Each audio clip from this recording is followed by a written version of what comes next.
داهاتی گشتی بە فیرۆ درێ لەبەرەوەی گەندەڵی حکوومەت و تەنانەت سەرۆکەکان و بەرپرسەکان لە ئاستی پێویست زۆر زیاد بووە. سەرەڕای زیادبوونی ئەم هەمووینەش هێشتا خەڵک قبوڵ یەکات ئەم قسە هەموو گەندەڵی و نادادپەروەریی گەندەڵی حکوومەت و مەسوولەکان و بەرپرسەکان کە کڕینی کۆشکە لە نیویۆرک و لە واشنتۆن و لە کێوکێ مژدەی ئەومان پێدەن کۆشکی واوای کڕیوە لە واشنتۆن بای چەندە ملیار دینارە، بەڵام لێرە خانەنشینی داما و لە سەرەی موچەیە گیان لەدەستەیە. ئەمە هەموو گەندەڵی ئەم حکوومەت و بەرپرسانەیە، بەڵام نابێت خەڵکی کوردستان قبوڵی بکات. وەڵای جیاوازیەکەی هەرەوەیە تەنها خەڵک قبوڵ یەکات، پێویستە خەڵک بە یەک دەنگ بە هەمووی بە یەکەڵ وێز هەڵسێت ئەم گەندەڵیە ڕاماڵێت. ئەمە نابێت تاکی قبوڵەکرێت.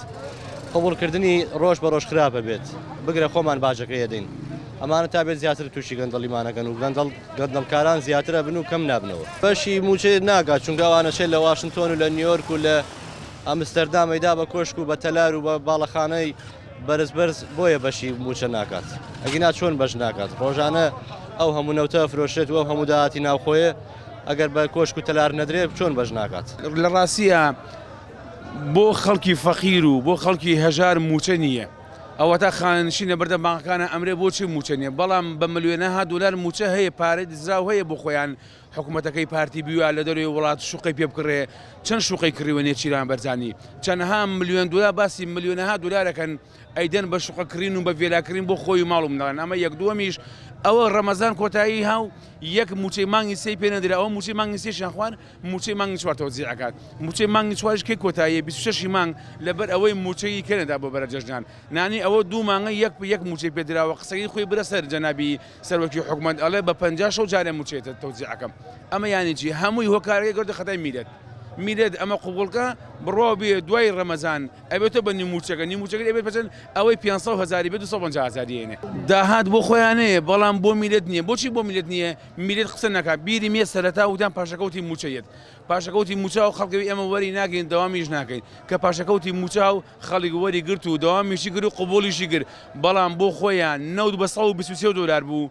معاشەکەیانەدا بە فولی، ئێساش هەر بە هاجاران بە 19 بوو دلار نەوت، ئێستا بە 120 دلار هەر نیو موچەکە ئەیات. میلێت قسە ناکە، ئەوە ڕەمەزانە، خەڵک بڕۆ سەیری ئەو بازارەکە، خەڵک گیرفانی بەتاڵە هەموو یەکە ژمێرێت.